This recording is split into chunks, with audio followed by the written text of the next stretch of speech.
And you're watching the World Report on NewsX World. Let's take a look at some of the top stories of the hour. The US Justice Department releases its largest batch yet of documents related to Jeffrey Epstein, following several drops over the weekend. Many files remain heavily redacted despite legal deadlines to publish all records by Friday. The UN Rights Chief calls on Yemen's Houthi authorities to release dozens of detained UN staff immediately and unconditionally. He says some workers have been held for years on fabricated charges and subjected to ill treatment. The head of Ukraine's Chernobyl nuclear plant warns a Russian missile or drone strike could cause the reactor shelter to collapse. He says even a nearby impact could trigger structural failure of the sarcophagus surrounding the defunct reactor. Swedish activist Greta Thunberg is arrested in London by the police at a demonstration supporting pro-Palestinian hunger strikers, campaigners have said. Palestinian groups say the arrest is made under the Terrorism Act during a protest linked to prisoners accused of supporting a banned group. Ukrainian President Zelensky says talks with US envoys in Miami produced draft documents on security guarantees and ending the war. He says the papers also cover Ukraine's recovery and a basic framework for a peace settlement. Ukrainian President Zelensky also says that Russia launches a massive overnight attack using more than 600 drones and 30 missiles, killing at least 3. Ukraine reports emergency power outages as Poland scrambles jets in response to the strikes. Australia's most populous state moves to pass tougher gun laws, ban terrorist symbols and curb protests after the mass Bondi shooting. The emergency legislation is expected to clear the New South Wales Parliament today. The United Nations says Myanmar's military junta is using brutal violence and intimidation to force people to take part in upcoming votes. The UN warns the tactics undermine any credibility of the polls and deepen the country's human rights crisis. We now move on, and NATO Secretary General Mark Rutte has said that the US nuclear umbrella remains an absolute guarantee for European NATO allies.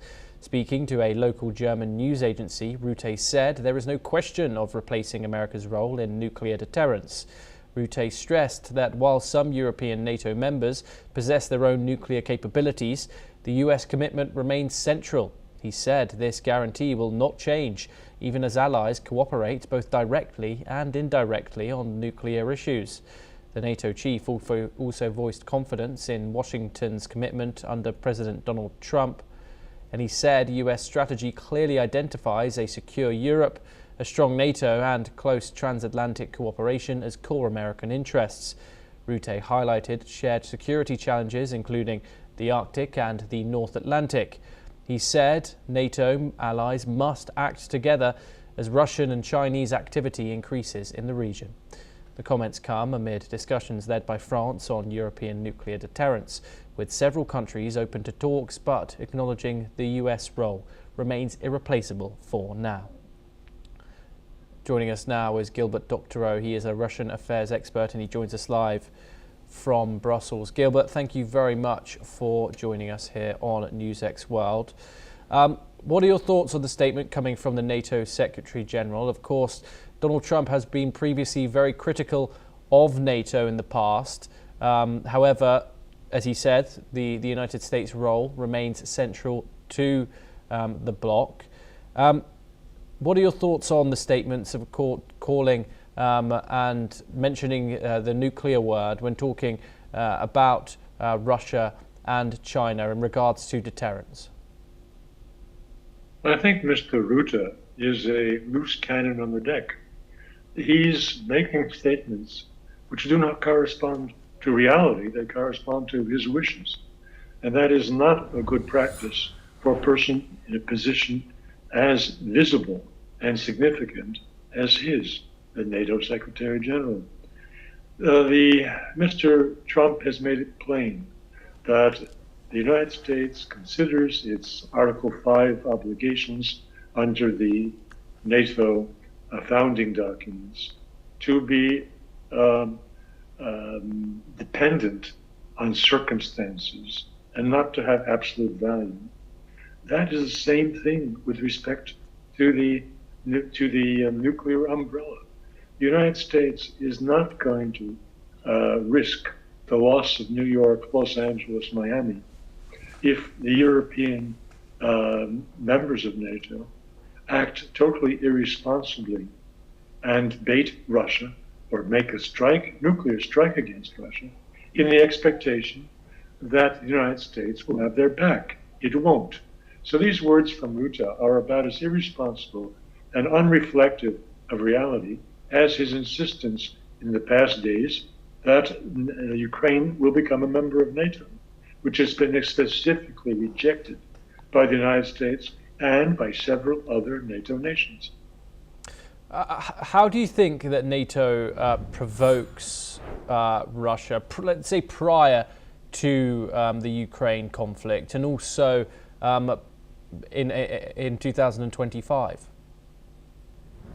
Well, the latest provocations have been in the Baltic Sea and now in the Black Sea. What I have in mind was the attempt by, I think it was Estonians, to board a Russian tanker. They were chased away by Russian fighter jets. Then we had the incident a day ago, where the Swedes, I believe, had stopped a Russian oil tanker and boarded it and did some investigation. These are provocations. They are a violation of normal commercial shipping, and they are inviting a direct military clash with Russia. Yes, indeed. Gilbert, do stay with us as we have further updates coming up next. Now, a Russian strike could collapse the internal radiation shelter at Ukraine's Chernobyl nuclear plant at the site of the 1986 disaster. And this is what the plant director Sergei Tarakanov has warned. Kyiv says that Russia has repeatedly targeted the facility since its 2022 invasion, and a previous strike this year damaged the outer radiation shell, prompting the IAEA to warn it had lost its primary safety functions. Let's take a listen into the statements. Наприклад, якщо якась ракета чи дрон або безпосередньо влучить, або навіть впаде десь поруч, наприклад, Іскандер, не дай Бог, да? То він спровокує міні-землетрус в цьому районі, і ніхто не гарантує, що об'єкт укриття після цього встоїть. От в чому основна загроза. І в нас НБК втратила там декілька основних функцій, і ми розуміємо, що нам тільки 3-4 роки, як мінімум, буде потрібно для того, щоб ці функції відновити, тому... While radiation levels remain stable, repairs are ongoing after a February drone strike damaged the roof and caused multiple smaller holes.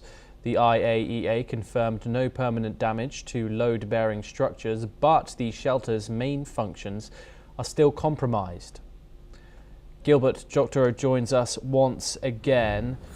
Of course, this is an extremely dangerous event if the nuclear power plant reactor does indeed collapse, the sarcophagus around it. What do you make of these reports that Russia has been striking Chernobyl? Well, I don't have any particular information to counter these remarks, but we just apply normal logic. The Russians are winning the war. The Chernobyl plant, if it suffered this type of damage, would create a radiation hazard in the whole area. The whole area means Russian territory, and the Russian population would be at risk. So why would the Russians do something so insane? It just simple logic tells you that this is vicious propaganda, and they are imputing to the Russians what they themselves, the Ukrainians, have been doing.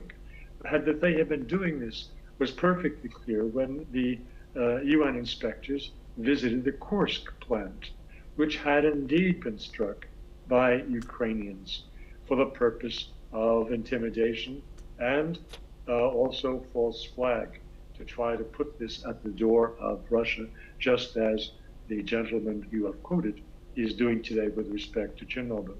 It defies logic. Logic still holds, despite the fact that we are post-facts, and facts don't seem to count. Logic has not disappeared. One and one still make two.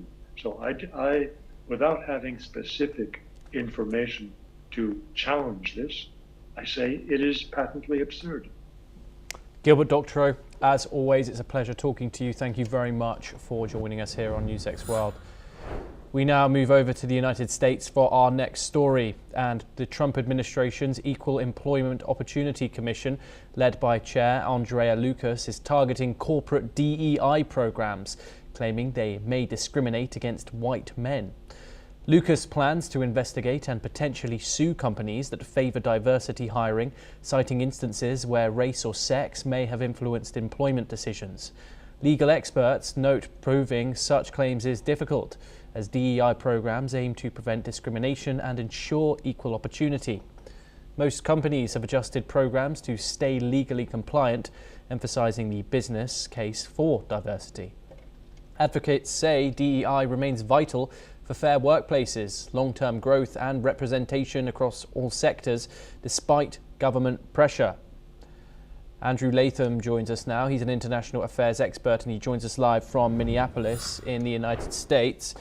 Andrew, thank you very much for joining us. Trump's anti-DEI push has faced these high legal hurdles now. What constitutional barriers make it difficult to regulate or dismantle these corporate DEI programs?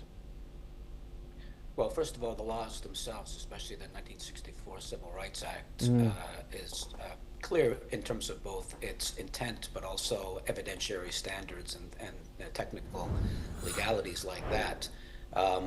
There's the First Amendment, which protects right to free speech and association, and the Fifth, which is about equal protection under the law.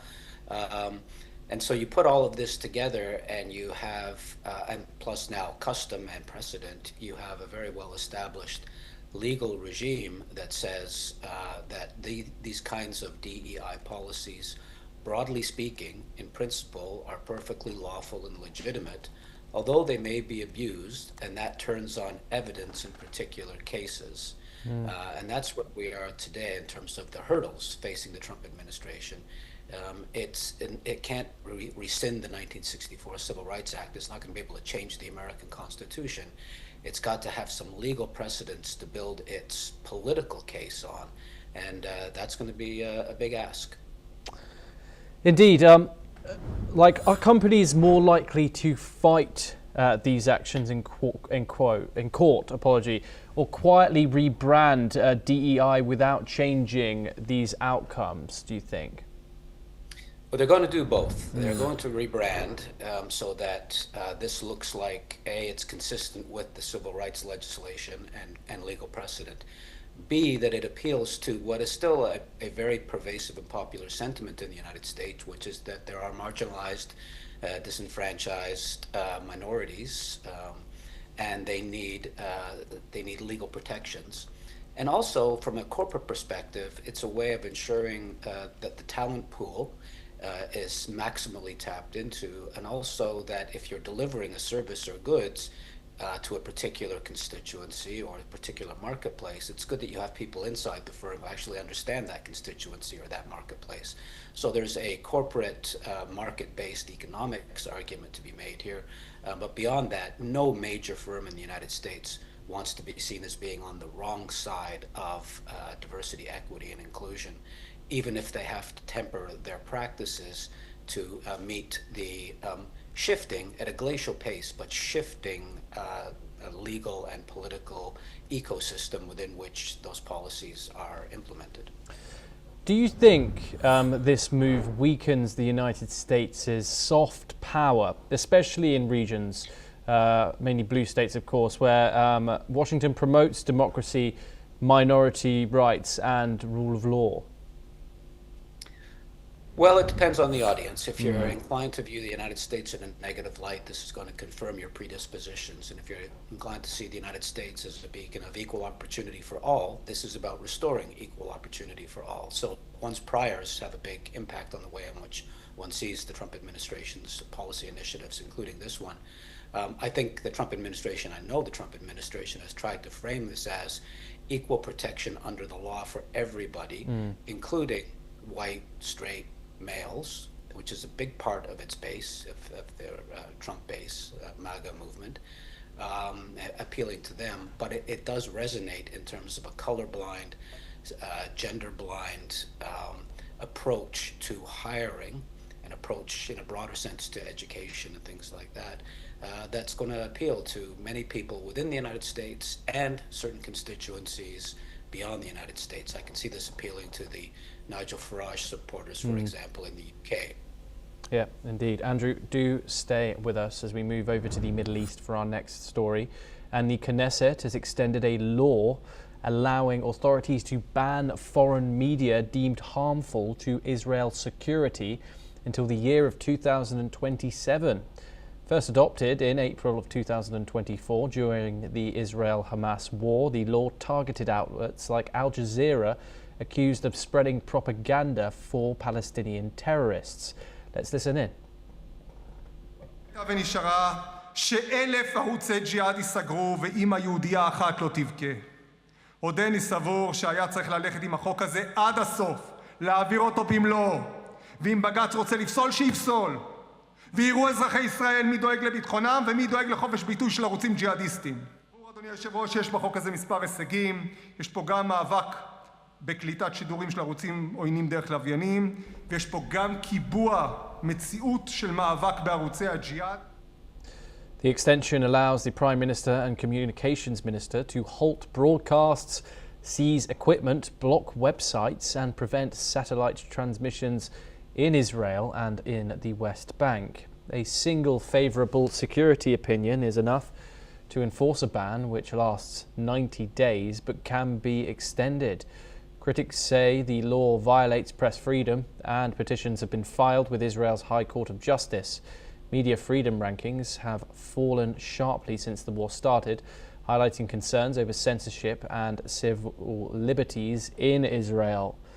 Andrew, Israel says this law is about national security. Where is the legitimate line here between protecting national security and suppressing independent journalism?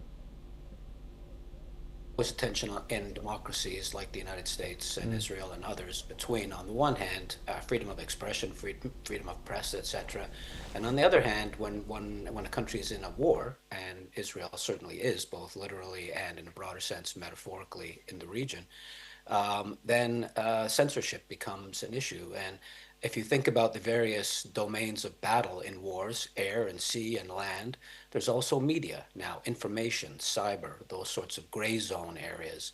And this has a long precedent in Western-style democracies in times of war, trying to conduct the battle in that space as well. So I see this as entirely consistent with that tradition.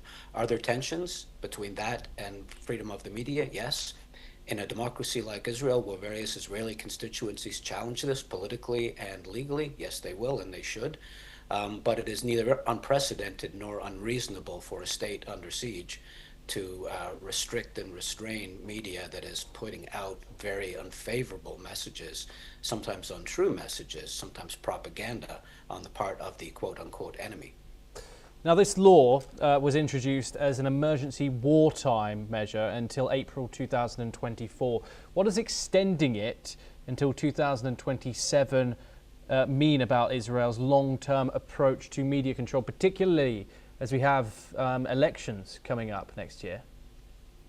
Well, there's a very real danger that it's a classic slippery slope. What is put in place in an emergency is then extended and extended on the basis, perhaps a realistic basis, but perhaps just a putative or fictional basis, that the war is still somehow ongoing. In a worst case scenario, this could become permanently embedded in Israeli law. which would really tip the balance between media freedom and wartime necessity, in favor of wartime necessity and closing down those media outlets. I don't think that's going to be the case. I think that the Israeli democracy and the Israeli legal system is robust enough that that will not happen. But it is a very real concern, and Israelis need to be on guard against factions within the Likud and its associated parties that would like to push for more censorship at the expense of civil liberties.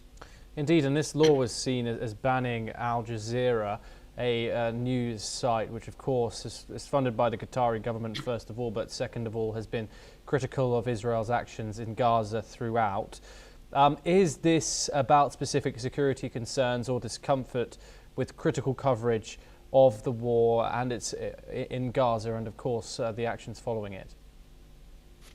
Well, critical coverage is one thing, but it can blur very quickly into enemy propaganda. And it has to be said, I think, that Al Jazeera often strikes the appropriate balance, but doesn't always, like all major news outlets, it doesn't always strike the appropriate balance. It's not surprising to me that the Israeli government, especially this particular Israeli government under Netanyahu, is very suspicious of Al Jazeera and would like to restrict its ability to shape Israeli public opinion, especially perhaps the Israeli left and the Israeli Palestinians who hold Israeli citizenship, to prevent Al Jazeera from shaping the narrative and the discourse in those segments of Israel's population. Not surprising, I think perfectly legitimate in the context of a hot war.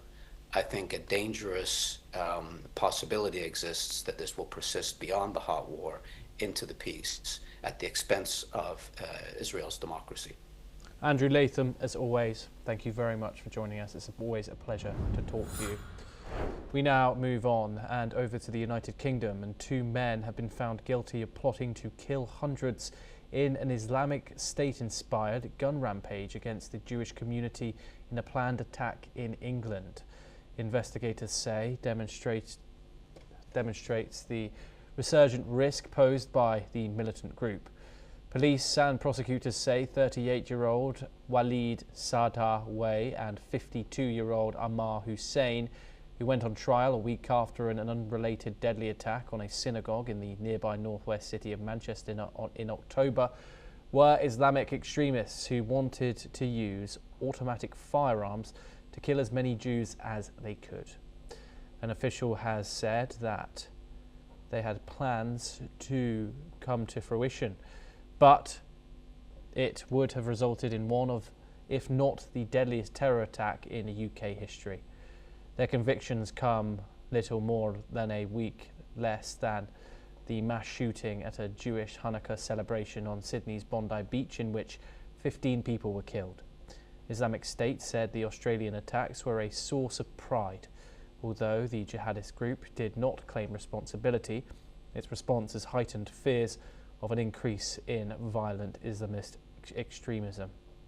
British prosecutors told jurors that Saadawi and Hussein had embraced the views of Islamic State and were prepared to risk their own lives in order to become martyrs.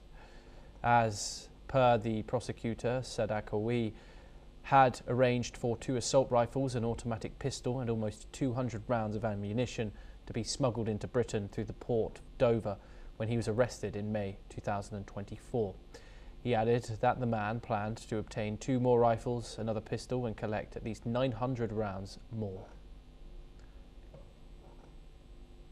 We move now, and authorities in southern France say there are no more casualties after the severe flooding hit the Hérault region following days of torrential rain. Some areas recorded the equivalent of 2 months of rainfall in just 3 days, forcing rivers to burst their banks. In towns like Ardres, residents watched the Hérault River overflow, recalling past floods but describing the scene as striking. Floodwaters inundated roads, homes and public transport in cities including Montpellier and near Béziers. Dozens of people were evacuated from coastal towns as emergency shelters opened. Power outages affected thousands of households and transport was disrupted. Despite the damage, Hérault Prefect Chantal Mouchet says the absence of deaths or injuries remains the most important outcome as waters begin to recede. Let's take a listen in. Une crue assez très impressionnante parce que par rapport aux autres qui étaient beaucoup plus basses, revenir sur 97 pour voir pire que ça, mais ça reste quand même quelque chose d'assez impressionnant. Le château Lorrain qui a été refait il n'y a pas longtemps, qui prend l'eau, et le pont de la gare derrière qui est presque submergé. Donc c'est assez impressionnant, on va pas se cacher. Voilà, j'ai connu 97 où c'est que vous avez la poste derrière qui était, elle, les pieds dans l'eau, vraiment. Et là, on n'en est pas loin.